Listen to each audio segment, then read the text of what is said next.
ಆತ್ಮೀಯ ನಮಸ್ಕಾರ. ವೇದಿಕೆಯಲ್ಲಿ ಇರುವಂತಹ ಗಣ್ಯರಿಗೆ ವಂದಿಸಿಕೊಳ್ಳುತ್ತಾ, ನಿಜವಾಗಿಯೂ ಇವತ್ತು ಇದು ನನ್ನ ಭಾಗ್ಯ ಅಂತೇಳಿ ಹೇಳಬೇಕು. ಯಾಕಂದರೆ ನನ್ನ ಗುರುಗಳಾಗಿರುವಂತಹ ಸುಜೇಂದ್ರ ಹಂದೆ ಸರ್ ಅವರು ಈ ಕೃತಿಯ ಬಗ್ಗೆ ಮಾತನಾಡಬೇಕಾಗಿತ್ತು. ಆದರೆ ಅವರಿಗೆ ಬೇರೆ ಕಾರ್ಯಕ್ರಮ ಇದೆ ಅನ್ನುವ ಕಾರಣಕ್ಕೆ ಅವರು ಒಪ್ಪಿರಲಿಲ್ಲ. ಆ ಅವಕಾಶ ನನಗೆ ಸಿಕ್ತು. ಆದರೆ ಅವರ ಮುಂದೆಯೇ ಈಗ ನಾನು ಕೃತಿಯನ್ನು ಪರಿಚಯಿಸಬೇಕಾಗಿದೆ. ಅವರು ನನ್ನ ಗುರುಗಳಾದರೂ ನಾನು ಅವರನ್ನು ಪ್ರೀತಿಯಿಂದ ಅಣ್ಣ ಅಂತಲೇ ಕರೆಯೋದು. ಯಾವುದೇ ಒಂದು ವಿಚಾರಕ್ಕೆ ನನಗೆ ಸಹಾಯ ಬೇಕಾದಾಗ ಅವರು ಮುಕ್ತ ಮನಸ್ಸಿನಿಂದ ಮಾಡ್ತಾ ಇದ್ದಾರೆ. ಅಣ್ಣ, ಏನೇ ತಪ್ಪಿದ್ರೂ ಹೊಟ್ಟೆಗೆ ಹಾಕ್ಕೊಳ್ಬೇಕು ಅಂತೇಳಿ ಕೇಳಿಕೊಳ್ತಾ ನನ್ನ ಮಾತನ್ನು ಮುಂದುವರಿಸ್ತಾ ಇದ್ದೇನೆ. ಡಾಕ್ಟರ್ ಶಿವಕುಮಾರ್ ಅಳಗೋಡು 1-2 ವರ್ಷದಿಂದ ನನಗೆ ಚಿರಪರಿಚಿತರವರು. ಹೀಗೆ ಯಕ್ಷಗಾನ ಕ್ಷೇತ್ರ ಇಬ್ಬರದ್ದು ಸಮಾನ ಆಸಕ್ತಿ ಇರುವ ಕಾರಣ ಪರಿಚಿತರಾದರು. ಅವತ್ತಿನಿಂದ ಅವರು ನನ್ನನ್ನು ಪ್ರೀತಿಯಿಂದ ಅಕ್ಕ ಅಕ್ಕ ಅಂತಲೇ ಕರೀತಾ ಇರೋರು. ನಾನು ಕೂಡ ತಮ್ಮ ಎನ್ನುವ ಭಾವನೆಯಿಂದನೇ ಅವರ ಜೊತೆ ಸಂಬಂಧವನ್ನು ಇರಿಸಿಕೊಂಡು ಬಂದವಳು. ಚಿಕ್ಕದಿರುವಾಗಿಂದಲೂ ಕೂಡ ಯಕ್ಷಗಾನ ವೇಷಧಾರಿಯಾಗಿ ಅವರು ಗುರುತಿಸಿಕೊಂಡಿದ್ದಾರೆ. ನಿಟ್ಟೂರಿನಲ್ಲಿ ಅವರದ್ದೇ ರಾಮೇಶ್ವರ ಮಕ್ಕಳ ಮೇಳ ಅಂತೇಳಿ, ಅದರಲ್ಲಿ ಪ್ರಮುಖ ಪಾತ್ರಧಾರಿಯೂ ಹೌದು. ಅವರ ಕಂಸನ ಪಾತ್ರ ಅತ್ಯದ್ಭುತವಾಗಿ ನಿರ್ವಹಿಸ್ತಾರೆ. ಎಲ್ಲ ಪಾತ್ರಗಳನ್ನು ನಿರ್ವಹಿಸ್ತಾರೆ, ಆದರೆ ಕೆಲವೊಂದು ಪಾತ್ರಕ್ಕೆ ಬ್ರ್ಯಾಂಡ್ ಅಂತೇಳಿ ಹೇಳ್ತಾರಲ್ಲ, ಹಾಗೆ ಬಹಳ ಸಂತೋಷ ಆಗತ್ತೆ. ಹಾಗೆ ತಾಳಮದ್ದಲೆಯ ಅರ್ಥಧಾರಿ ಕೂಡ ಹೌದು. ಹೀಗೆ ಅವರು ತನ್ನ ಯಕ್ಷಗಾನದ ಕುರಿತಾದ ಆಸಕ್ತಿಯನ್ನು ವಿಸ್ತರಿಸಿಕೊಳ್ತಾ ಪ್ರಥಮ BA ಯಲ್ಲಿರುವಾಗ ಯಾಕೆ ಯಕ್ಷಗಾನ ಪ್ರಸಂಗವನ್ನು ರಚಿಸಬಾರ್ದು ಎನ್ನುವಂತಹ ಒಂದು ಸವಾಲನ್ನು ತೆಗೆದುಕೊಂಡು ಯುಗ್ಮತಾರೆ ಎನ್ನುವಂತಹ ಪ್ರಸಂಗವನ್ನು ರಚಿಸ್ತಾರೆ. ಆಗ ಅವರಿಗೆ ಹೆಚ್ಚು ಛಂದಸ್ಸಿನ ಬಗ್ಗೆ ಅರಿವಿಲ್ಲದೆ ಇರುವ ಕಾರಣ ಈ ಪ್ರಸಂಗ ಒಂದೇ ಒಂದು ಪ್ರದರ್ಶನಕ್ಕೆ ಸೀಮಿತಗೊಳ್ತದೆ. ನಂತರ ಹೆಚ್ಚು ಜನ ಅದನ್ನು ವೀಕ್ಷಣೆ ಮಾಡಿ ಮೆಚ್ಚುಗೆಯನ್ನು ಸೂಚಿಸಿದ್ದಾರೆ. ಹೀಗೆ ತನ್ನ ಪರಿಧಿಯನ್ನು ವಿಸ್ತರಿಸಿಕೊಂಡ್ರು, ಜ್ಞಾನದ ಹರವನ್ನು ವಿಸ್ತರಿಸಿಕೊಂಡ್ರು. ಸ್ನಾತಕೋತ್ತರ ಪದವಿಗೆ ತೃಪ್ತರಾಗಲಿಲ್ಲ. ಡಾಕ್ಟರೇಟ್ ಮಾಡಬೇಕು ಎನ್ನುವಂತಹ ಬಾಲ್ಯದ ಕನಸು, ಅದನ್ನು ನನಸಾಗಿಸಿಕೊಂಡ್ರು. ಅದರಲ್ಲಿಯೂ ಕೂಡ ಅವರು ಆಯ್ಕೆ ಮಾಡಿಕೊಂಡಂತಹ ವಿಚಾರ ಯಕ್ಷಗಾನವೇ. ಕನ್ನಡ ಉಪನ್ಯಾಸಕರಾಗಿ PPC ಕಾಲೇಜಲ್ಲಿ ಕರ್ತವ್ಯವನ್ನು ನಿರ್ವಹಿಸ್ತಾ ಇದ್ದಾರೆ. ಆದರೆ ಆ ಯಕ್ಷಗಾನದ ಸೆಳೆತ ಎನ್ನುವಂಥದ್ದು ಹೇಗಿದೆ ಕೇಳಿದರೆ, ಎಷ್ಟೋ ವಿಚಾರದ ಬಗ್ಗೆ ಅವರು PhD ಮಾಡ್ಬೋದಿತ್ತು. ಇಲ್ಲ, ನಾನು ಯಕ್ಷಗಾನದ ಬಗ್ಗೆಯೇ ಮಾಡಬೇಕು ಅಂತೇಳಿ ಬಹುಶಃ ಇತ್ತೀಚೆಗೆ ಅಪರೂಪವಾಗ್ತಾ ಇರುವಂತಹ ಯಕ್ಷಗಾನ ಪೂರ್ವರಂಗ ಈ ವಿಚಾರದ ಕುರಿತು ಅಧ್ಯಯನವನ್ನು ಮಾಡ್ತಾ ಹಂಪಿ ವಿಶ್ವವಿದ್ಯಾನಿಲಯದಿಂದ ಡಾಕ್ಟರೇಟ್ ಪದವಿಯನ್ನು ಕೂಡ ಪಡ್ಕೊಳ್ತಾರೆ. ಇತ್ತೀಚೆಗೆ ಅವರು ಗುರು ಅಂಥೇಳಿ ಪರಿಗಣಿಸುವಂತಹ ಶ್ರೀಧರ್ BS ಸರ್ ಅವರು ಕಣ್ಮರೆಯಾಗುತ್ತಿರುವಂತಹ ಪೂರ್ವರಂಗದ ಬಗ್ಗೆ ಅತ್ಯದ್ಭುತ ಮಾಹಿತಿಯನ್ನು ಒಳಗೊಂಡಂತಹ ಉತ್ತಮ ಪುಸ್ತಕ, ಇದನ್ನು ರೆಫರೆನ್ಸ್ಗಾಗಿ ಬಳಸಬಹುದು ಅಂಥೇಳಿ ಒಂದು ಸರ್ಟಿಫಿಕೇಟನ್ನು ಕೂಡ ಅವರು ಕೊಡ್ತಾರೆ. ಹಾಗಾಗಿ ಅಂತಹ ಒಂದು ವಿಚಾರದ ಬಗ್ಗೆ ಆಸಕ್ತಿ ಇದ್ದರೆ ಮಾತ್ರ ಅದೆಲ್ಲವೂ ಸಾಧ್ಯವಾಗುತ್ತೆ. ಅದಾದ ನಂತರ ಅವರು ಸ್ಪರ್ಧೆಗಾಗಿ ಪ್ರಸಂಗವನ್ನು ರಚಿಸ್ತಾರೆ. ಶ್ರೀಯುತ ರವಿ ಮಡೋಳಿ ಯಕ್ಷ ಸಿಂಚನ ಟ್ರಸ್ಟ್ ಅವರು ಬೆಂಗಳೂರು ಇದರ ವತಿಯಿಂದ ನಡೆಸಿದಾಗ ಅವರು ರಚಿಸಿದಂತಹ ದೇವಸೇನಾ ಪರಿಣಯ ಎನ್ನುವಂಥ ಪ್ರಸಂಗಕ್ಕೆ ಪ್ರಥಮ ಬಹುಮಾನ ಸಿಗ್ತದೆ. ಮತ್ತೊಮ್ಮೆ ಈ ಸ್ಪರ್ಧೆ ನಡೆದಾಗ ಅದಕ್ಕಾಗಿ ಯಾವುದಾದ್ರೂ ಒಂದು ಹೊಸ ಕಥೆಯನ್ನು ಆಯ್ದುಕೊಳ್ಬೇಕು ಅಂತಾದಾಗ ಅವರ ಮನಸ್ಸಿಗೆ ಬಂದಂಥದ್ದು ಗುರುವಿನ ಮಹಿಮೆಯನ್ನು ಸಾರುವಂತಹ ಯವಕ್ರೀತ ವೃತ್ತಾಂತ. ಬಹುಶಃ ಆ ಯವಕ್ರೀತ ಎನ್ನುವಂತಹ ವ್ಯಕ್ತಿಯೇ ನಮಗೆಲ್ಲ ಹೊಸ ಪರಿಚಯ.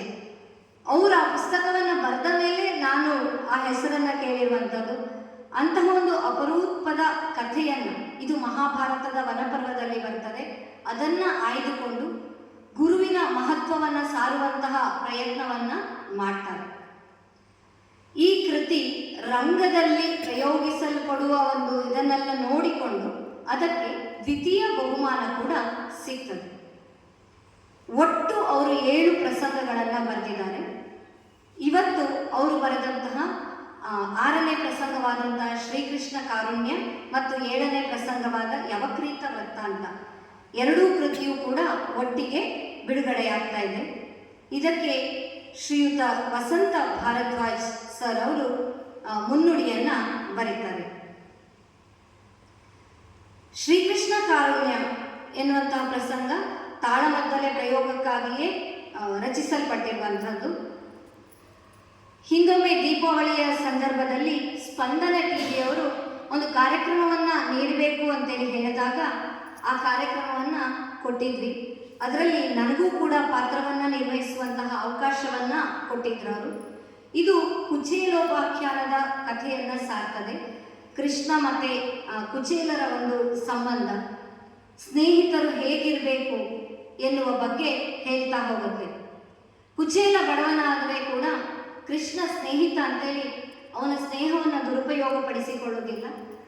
ಸುಶೀಲೆ ಅವನ ಹೆಂಡತಿ ಯಾಕೆ ಒಮ್ಮೆ ಮಿತ್ರನನ್ನ ಭೇಟಿಯಾಗಿ ಬರಬಾರ್ದು ಅಂತೇಳಿ ಹೇಳಿದಾಗ ಅದರಲ್ಲೊಂದು ಚಂದದ ಪದ್ಯ ಇದೆ, ಧರೆಗೆ ಇಳಿದ ದೇವನಾಥ ಅಂತೇಳಿ. ಬಹಳ ಶ್ರೀರಕ್ಷಾ ಹೆಗಡೆಯವರು ಅದನ್ನು ಹಾಡಿದ್ರು. ನಾವು ಪ್ರಸಂಗ ತಾಳ್ಮದ್ದಲೆ ಮಾಡುವಾಗ ಅವರ ಕಂಠಸಿರಿಯಲ್ಲಿ ಅತ್ಯದ್ಭುತವಾಗಿ ಮೂಡಿ ಬಂದಿದೆ ಆ ಪದ್ಯ. ಆ ಪುಸ್ತಕದಲ್ಲಿ 60 ಪದ್ಯಗಳಿವೆ. ತುಂಬ ಸರಳವಾಗಿದೆ, ಚೆನ್ನಾಗಿ ಕೂಡ ಮೂಡಿ ಬಂತು. ಆ ಪ್ರದರ್ಶನದ ನಂತರ ಅದನ್ನು ಅವರು ಮತ್ತೊಮ್ಮೆ ಪರಿಷ್ಕೃತ ಮಾಡಿ ಈಗ ಬಿಡುಗಡೆಯನ್ನು ಕೂಡ ಮಾಡ್ತಾ ಇದ್ದಾರೆ.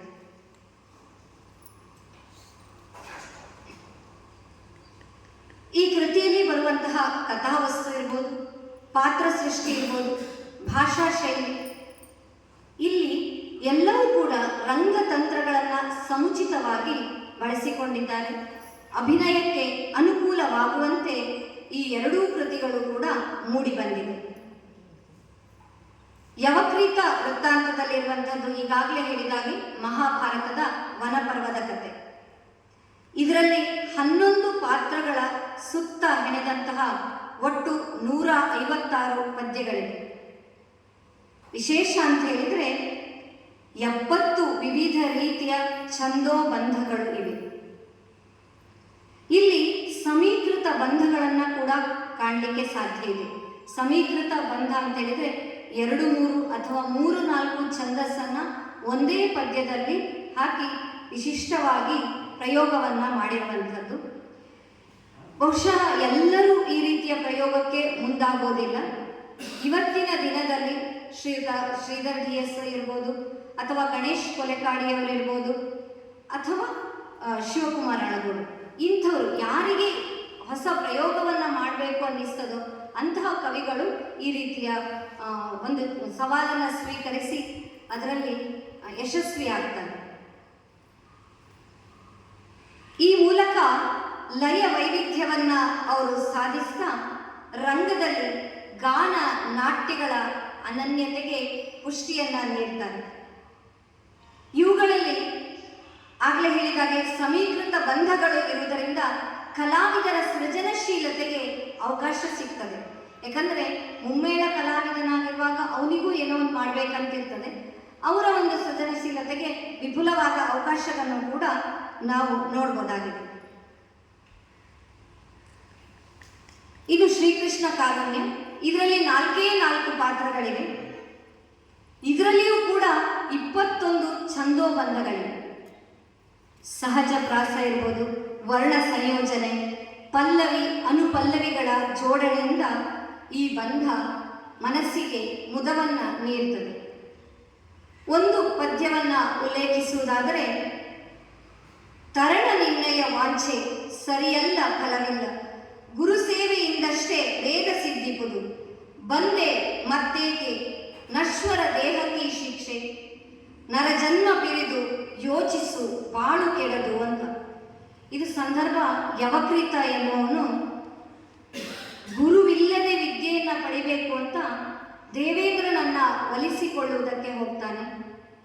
ದೇವೇಂದ್ರ ಬಂದು ಅವರ ಮನಸ್ಸಿನ ವಾಂಛೆಯನ್ನು ಕೇಳಿದಾಗ ಹೇಳುವಂಥದ್ದು, ಇದು ಸರಿಯಲ್ಲ, ಯಾವ ವಿದ್ಯೆ ಆದರೂ ಕೂಡ ಗುರುವಿನ ಮೂಲಕವೇ ಪಡಿಬೇಕು. ನಶ್ವರವಾದಂತಹ ದೇಹ ಇದು. ಪುಣ್ಯ ಬೇಕು ಅಂತಾದರೆ ಗುರುವಿನ ಒಂದು ಆಶೀರ್ವಾದ ಬೇಕೇ ಬೇಕು. ಗೊತ್ತಿದೆ ನಮಗೆ, ಹಲವಾರು ಗುರುವಿನ ಮಹತ್ವವನ್ನು ಸಾರುವಂತಹ ಪದ್ಯಗಳಿದ್ದಾವೆ. ಗುರುವಿನ ಗುಲಾಮನಾಗುವ ತನಕ ದೊರೆಯದಣ್ಣ ಮುಕುತಿಗೆ ಅಂತೇಳಿ. ಗುರು ಬ್ರಹ್ಮ, ಗುರು ವಿಷ್ಣು, ಗುರುದೇವೋ ಮಹೇಶ್ವರ, ಗುರು ಸಾಕ್ಷಾತ್ ಪರ ಬ್ರಹ್ಮ, ತಸ್ಮೈ ಶ್ರೀ ಗುರುವೇ ನಮಃ ಎನ್ನುವುದ. ಗುರು ಮತ್ತೆ ಗೋವಿಂದ ಒಟ್ಟಿಗೆ ಬಂದರೆ ಯಾರಿಗೆ ಮೊದಲು ನಮಸ್ಕರಿಸ್ತಿ ಅಂತೇಳಿ ಕೇಳಿದಾಗ ಕಬೀರರು ಹೇಳ್ತಾರಂತೆ, ನಾನು ಗುರುವಿಗೆ ನಮಸ್ಕರಿಸ್ತೇನೆ. ಯಾಕೆ ಅಂತ ಹೇಳಿದರೆ, ಹರ ಮುನಿದರೆ ಗುರು ಕಾಯ್ತಾನೆ, ಗುರು ಮುನಿದರೆ ಕಾಯುವವರು ಯಾರು ಅಂತ. ಹಾಗಾಗಿ ಯಾವುದೇ ವಿದ್ಯೆಯಲ್ಲಿ ಅದು ಗುರು ಮುಖೇನವಾಗಿ ಪಡೆದುಕೊಂಡ್ರೆ ಮಾತ್ರ ಅದಕ್ಕೊಂದು ಬೆಲೆ ಎನ್ನುವಂಥದ್ದು. ಇದು ತುಜಾವಂತು ಜಂಪೆ ಮತ್ತು ಮಧ್ಯಮಾವತಿ ಏಕದ ಸಮೀಕೃತ ಬಂಧವಾಗಿದೆ. ಅಂದರೆ ಇದರಲ್ಲಿ ಮಾತ್ರಾಗಣ ಮತ್ತು ಅಂಶಗಣಗಳ ದ್ವಿಸಂಧಾನ ಶಕ್ತಿಯ ಸೃಜನೆಯನ್ನ ಕಾಣಬಹುದು. ಇಲ್ಲಿ ಮುಖ್ಯ ಗಣಗಳು ಪಂಚಮಾತ್ರಾತ್ಮಕವೂ ಆಗಿದೆ, ವಿಷ್ಣು ಗಣಾತ್ಮಕವೂ ಆಗಿದೆ. ಆದ್ದರಿಂದಲೇ ಎರಡು ತಾಳಗಳಿಗೂ ಕೂಡ ಇದು ಹೊಂದಿಕೊಳ್ಳುತ್ತವೆ. ಇನ್ನೊಂದು ಪದ್ಯವನ್ನು ಉಲ್ಲೇಖಿಸುವುದಾದರೆ, ಸರಿಯೇ ತರಳ ಗುರುವು ನುಡಿಯ ಗರಿವು ಪಡೆದುದು, ವರದ ಬಲದಿ ಗರುವ ಒಡರಿ ಮರಣ ಬರುವುದು. ಯಾವಾಗಲೂ ಅಷ್ಟೇ, ಗುರುವಿನ ಮುಖೇನ ವಿದ್ಯೆ ಪಡೆದೇ ಇದ್ದಾಗ ಮನುಷ್ಯನಿಗೆ ಏನಾಗುತ್ತೆ ಕೇಳಿದರೆ ಅಹಂಕಾರ ಬರ್ತದೆ. ವಿದ್ಯೆ ವಿನಯವನ್ನು ಕಲಿಸಬೇಕು. ವಿನಯವಿಲ್ಲದ ವಿದ್ಯೆ ಇದ್ದರೆ ಏನು ಪ್ರಯೋಜನ ಹೇಳಿ? ಇವತ್ತಿನ ಒಂದು ಏನು ಸನ್ನಿವೇಶವನ್ನು ನಾವು ಹೇಳುವುದಾದರೆ, ಜನರೆಲ್ಲರೂ ಕೂಡ ವಿದ್ಯಾವಂತರಾಗ್ತಾ ಇದ್ದಾರೆ, ಆದರೆ ಗುರು ಹಿರಿಯರ ಬಗ್ಗೆ ಗೌರವ ಎನ್ನುವಂಥದ್ದು ಇಲ್ಲ. ಕಲಿತ ಮಕ್ಕಳಿಗೂ ಕೂಡ ಗುರುವಿನ ಬಗ್ಗೆ ಗೌರವವಿಲ್ಲ. ಅಂತಹ ಪರಿಸ್ಥಿತಿಯನ್ನು ನಾವು ಕಾಣ್ತಾ ಇದ್ದೇವೆ. ಹಾಗಾಗಿ ಅನಾಥಾಶ್ರಮಗಳು, ವೃದ್ಧಾಶ್ರಮಗಳು ಹೆಚ್ಚಾಗಿದ್ದಾವೆ. ಯಾಕಂತ ಹೇಳಿದರೆ, ನಾವು ಕಲಿತ ಕೂಡಲೇ ನಮಗೊಂದು ಹಮ್ಮು ಬಂದ್ಬಿಡ್ತದೆ, ನಾನೊಂದು ಡಾಕ್ಟ್ರು, ನಾನೊಂದು ಇಂಜಿನಿಯರು, ನಾನಂಥವನು, ನಾನು ಲೆಕ್ಚರರು ಅಲ್ವಾ?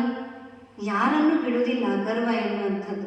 ಯಾವಾಗ ಗರ್ವ ನಮ್ಮನ್ನು ಅಡರ್ತದೋ ಅದು ಮನುಷ್ಯನ ವಿನಾಶಕ್ಕೆ ದಾರಿಯನ್ನು ಮಾಡಿಕೊಡ್ತದೆ. ಅಂತಹ ಒಂದು ಮಹತ್ವದ ಸಂದೇಶವನ್ನು ನಾವು ಯವಕ್ರೀತ ವೃತ್ತಾಂತದಲ್ಲಿ ಕಾಣಲಿಕ್ಕೆ ಸಾಧ್ಯ ಇದೆ. ಈ ಕೃತಿಗಳಲ್ಲಿ ಯಕ್ಷಗಾನ ಛಂದಸ್ಸಿನ ಪ್ರಸಿದ್ಧ ಬಂಧಗಳೂ ಕೂಡ ಇದೆ. ಕೆಲವು ಪದ್ಯಗಳನ್ನು ಓದುವಾಗ ಮನಸ್ಸಿನ ಆಳಕ್ಕೆ ತಾನಾಗಿ ಅದು ಇಳಿದು ಬಿಡ್ತದೆ. ಉದಾಹರಣೆಗೆ ಹೇಳೋದಾದರೆ, ಧನ್ಯನಾದೆ ಕರುಣ ಸಾಗರ, ಅಮಮ ಮೋಹಕಾರೆಯೇ ನಾರಿ ವಯ್ಯಾರಿ, ಪರಿಗಿಸಿದನು ವಿಪ್ರನು ದ್ವಾರಕೆಯಲ್ಲಿ ಮೆರವ ವೈಕುಂಠವನು ಎನ್ನುವುದನ್ನು. ಇನ್ನು ಇಲ್ಲಿ ಕೆಲವೊಂದು ಹೊಸ ಪ್ರಯೋಗಗಳನ್ನು ಮಾಡಲಿಕ್ಕೆ ಕವಿ ಪ್ರಯತ್ನ ಪಟ್ಟಿರುವುದನ್ನು ನಾವು ಕಾಣಲಿಕ್ಕೆ ಸಾಧ್ಯ ಇದೆ. ಪ್ರಸಿದ್ಧ ಕವಿಯಾಗಿರುವಂತಹ ಪಾರ್ತಿಸುಬ್ಬ ಹೆಸರನ್ನು ಕೇಳಿರ್ಬೋದು. ಯಕ್ಷಗಾನ ಪ್ರೇಮಿಗಳೆಲ್ಲರೂ ಕೂಡ ಅವರ ಹೆಸರನ್ನು ಕೇಳಿರ್ತಾರೆ. ಅವರು ಉಂಗುರ ಸಂಧಿ ಎನ್ನುವಂತಹ ಒಂದು ಪ್ರಸಂಗದಲ್ಲಿ ಮಾತಾಡಬಾರದೇನೆ ಸೀತಾದೇವಿ ಮಾತಾಡಬಾರದೇನೆ ಎನ್ನುವಂತಹ ಪದ್ಯವನ್ನು 25 ಪಾದಗಳಲ್ಲಿ ಗೌಳಪಂತು ಏಕದ ಇದರಲ್ಲಿ ಅವರೇನು ಮಾಡ್ತಾ ಹೋಗ್ತಾರೆ, ಬರೀತಾರೆ. ಅದು ಯಕ್ಷಗಾನ ಕಾವ್ಯಲೋಕದಲ್ಲಿ ಅತಿ ದೀರ್ಘ ಪದ್ಯಬಂಧ ಅಂಥೇಳಿ ಗುರುತಿಸಲ್ಪಟ್ಟಿದೆ. ಅದನ್ನು ಮಾದರಿಯಾಗಿಟ್ಕೊಂಡು ಶಿವಕುಮಾರ್ ಅವರು ಕೂಡ ಬಂದೆಯ ಚಲುವೆ ನೀನು ಪಂಚಾಸ್ತ್ರದಿ ನೊಂದು ನಾ ಬೆಂದಿಯನು ಎನ್ನುವಂತಹ ಒಂದು ಪದ್ಯದ ರಚನೆಯನ್ನ ಮಾಡ್ತಾರೆ. ಈ ಕವಿತೆ ಎನ್ನುವಂಥದ್ದು ಭಾಷೆ ಭಾವ ಬಂಧಗಳ ಸಂಲಗ್ನತೆಯಿಂದ ಹಾಗೂ ಅಂಶ ಮಾತ್ರ ಮಿಶ್ರಣದ ಗತಿಯಿಂದ ಮನಸ್ಸಿಗೆ ನಾಟ್ತಾ ಹೋಗ್ತದೆ. ಪ್ರಾಚೀನ ಪ್ರಸಂಗಗಳಲ್ಲಿ ಇರುವಂತಹ ಗುಣ ವಿಶೇಷಣಗಳನ್ನು ಆಧುನಿಕ ಕಾಲದ ಕವಿಗಳೂ ಕೂಡ ಅನುಸರಿಸ್ತಾ ಇರುವಂಥದ್ದು ಮಾದರಿ ಅಂತ ಹೇಳ್ಬೋದು. ಜೊತೆಗೆ ಮುದ್ದಣ ಕವಿಯ ರತ್ನಾವತಿ ಕಲ್ಯಾಣ ಪ್ರಸಂಗ ಅತ್ಯಂತ ಪ್ರಸಿದ್ಧವಾದಂತಹ ಪ್ರಸಂಗ. ಅದರಲ್ಲಿ ಅವರು ಎಲ್ಲ ಪದ್ಯಗಳು ಕೂಡ ಅತ್ಯುತ್ತಮವಾದದ್ದೇ. ಇದು ಅತ್ಯುತ್ತಮ ಇದಲ್ಲ ಅಂಥೇಳಿ ಹೇಳುವ ಹಾಗೆ ಇಲ್ಲ. ಆದರೂ ಕೂಡ ಹೆಚ್ಚಿಗೆ ಮನಸ್ಸಿಗೆ ನಾಟುವಂತಹ ಒಂದು ಪದ್ಯ ಅಂತ ಹೇಳಿದ್ರೆ ನುಡಿಯೇ ನಿನ್ನೊಡೆಯನ ಬೆಸರಳ ನುಡಿಯೇ ಅಂತೇಳಿ ಪದಗಳಲ್ಲಿ ಅವರು ಆಟ ಆಡ್ತಾ ಹೋಗ್ತಾರೆ. ಅದೇ ರೀತಿಯ ಒಂದು ಮಾದರಿಯನ್ನ ಇಟ್ಕೊಂಡು ಶಿವಕುಮಾರ್ ಅವರು ಇಲ್ಲಿ ಗೆಳೆಯ ನಿನಗೊಲಿದಿಹುದೆನ್ನಯ ಹೃದಯ ಎನ್ನುವಂತಹ ಒಂದು ಪದ್ಯವನ್ನ ರಚಿಸಿ ನಮಗೆ ಮಾದರಿಯಾಗ್ತಾರೆ. ಇವರು ಬರೆದಂತಹ ಯಕ್ಷಗಾನ ಪದ್ಯಗಳು ಕೇವಲ ಕಥಾನುವರ್ತಿಯಾಗಿ ಸಾಗೋದಿಲ್ಲ, ಜೊತೆಗೆ ಅರ್ಥಾಲಂಕಾರದ ಚೆಲುವನ್ನೂ ಕೂಡ ಮೈಗೂಡಿಸಿಕೊಳ್ತದೆ. ಅಂಥ ಅತ್ಯುತ್ತಮವಾದಂತಹ ಕವನಗಳನ್ನು ರಚಿಸುವ ಮೂಲಕ ನಮಗೆ ಅವರು ಒಂದು ಹೊಸ ದಾರಿಯನ್ನ ಹಾಕಿಕೊಡ್ತಾರೆ. ಇವರ ಕೃತಿ ಯಶಸ್ವಿಯಾಗಲಿ, ಹಲವಾರು ಪ್ರದರ್ಶನಗಳನ್ನು ಕಾಣುವಂತಾಗಲಿ ಅಂಥೇಳಿ ಹಾರೈಸುತ್ತಾ, ಏನಾದರೂ ತಪ್ಪಿದರೆ ಅದನ್ನೆಲ್ಲ ಹೊಟ್ಟೆಗೆ ಹಾಕ್ಕೊಂಡು ನನ್ನನ್ನು ಹಾರೈಸಬೇಕು ಅಂತ ಹೇಳ್ತಾ ಅವಕಾಶಕ್ಕಾಗಿ ವಂದಿಸ್ತೇನೆ. ನಮಸ್ಕಾರ.